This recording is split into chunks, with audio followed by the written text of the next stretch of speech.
All right, everybody. So, welcome to lesson number 3, and we're gonna calculate macros. This is a quick lesson. We're gonna do a little bit of math. Now, if you purchase the bump, right, where the meal prep secrets, um, that that lesson, that bonus, or that program, that service that I provide, it already takes everything into consideration. All you have to do is eat the amount of foods that I'm telling you to eat. Everything is broken down by carbs, protein, fats, and as long as you do that, um, you're gonna hit your macros no matter what.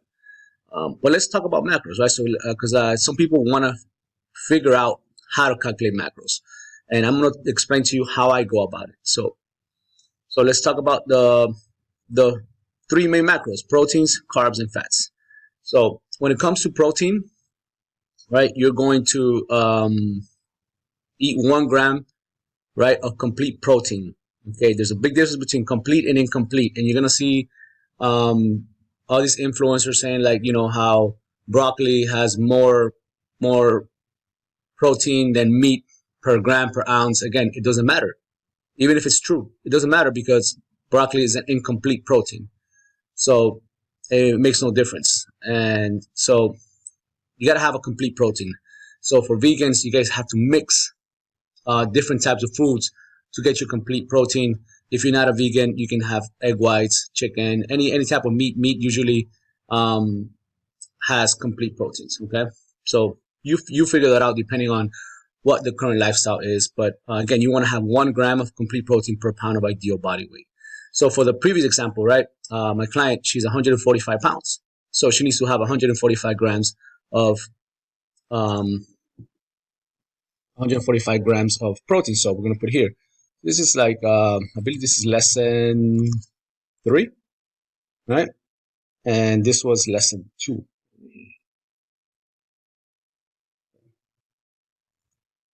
So lesson 3. So this is a macros.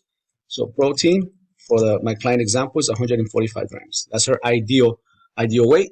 So 145 grams. All right. Now, in terms of macros, right? These are, again, guys, this is not written in stone. You can eat more, you can eat less. It all depends on you, what you feel better with. It also depends on your situation, whether you're a professional athlete or not, because professional athletes will have a higher demand because they exercise a lot more. But in general, if you exercise three to 5 times a week, if it's only for an hour, you're not doing two times a week. I mean, 2 times a day. It's you're doing you're a normal person, right? But you still want to have a specific goal. So my client, right, she wants to have an athletic body type. That's her ideal body type. So she's gonna eat 1.25 grams per ideal body weight. So if we look at our calculator, right?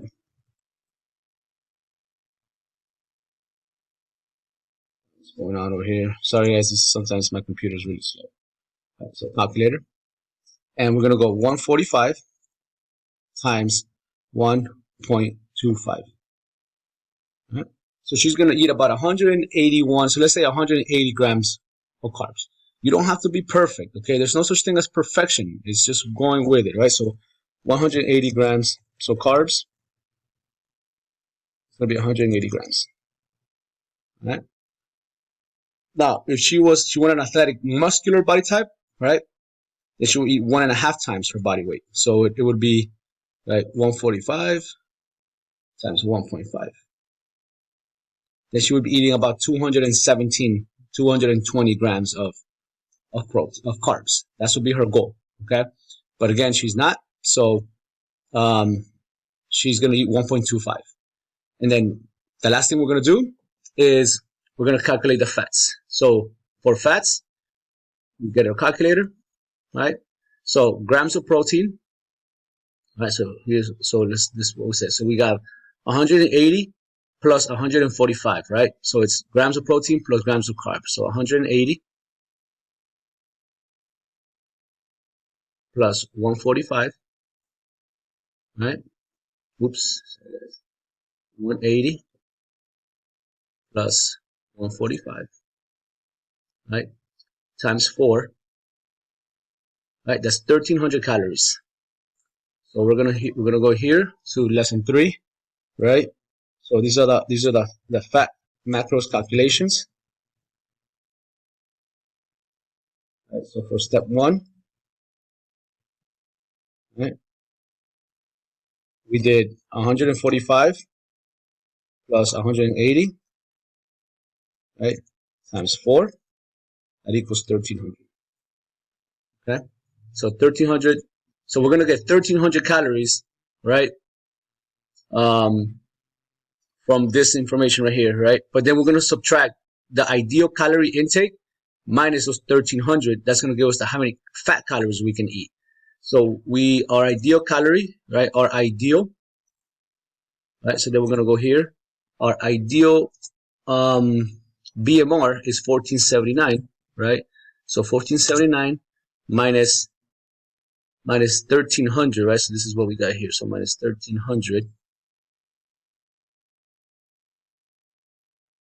right?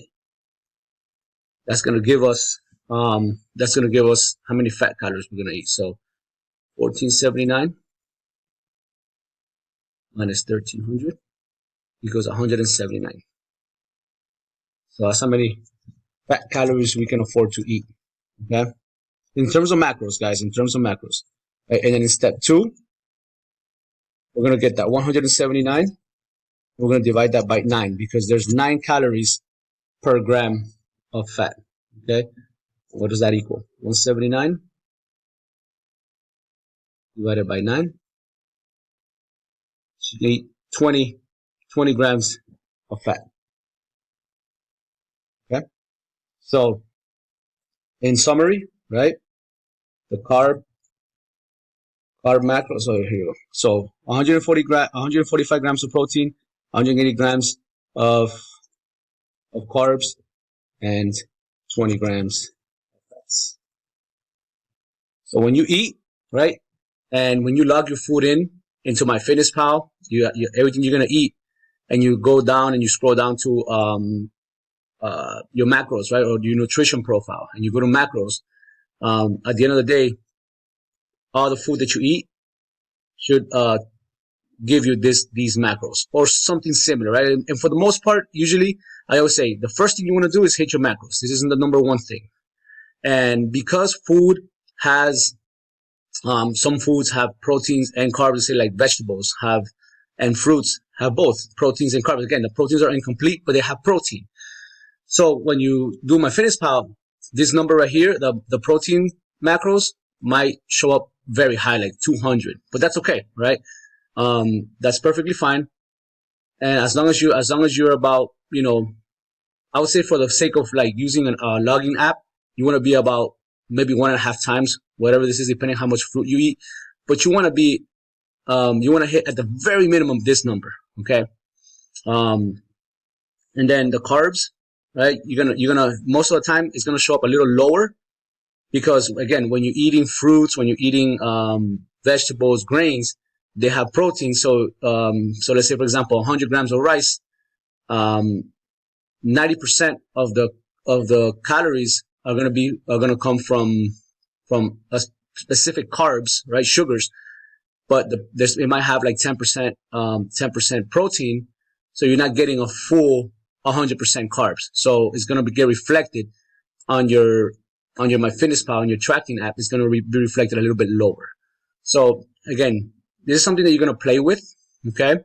But as long as you're somewhere near these numbers, right? As long as you're somewhere around them, you're good. You don't have to be perfect. As long as you don't exceed your calories. This is the most important part here. Don't exceed your calories. Okay, so you could eat more, but you have to exercise more so you can hit that same weight loss that you're aiming for. So if you like to eat like me, for example, I love to eat. So in order for me to eat a lot of food, I have to do extra cardio so I can burn more calories. So as long as I have my 500, 600 calorie deficit to burn body fat, I'm good, okay? But what I don't want you to do, the biggest red flag, is eat less than your ideal. You can eat more, but you can't eat less. And if you want to lose weight faster, then exercise more. Add activity, but do not eat less. That's the main thing here. You do not want to go into starvation mode. You do not want to crash.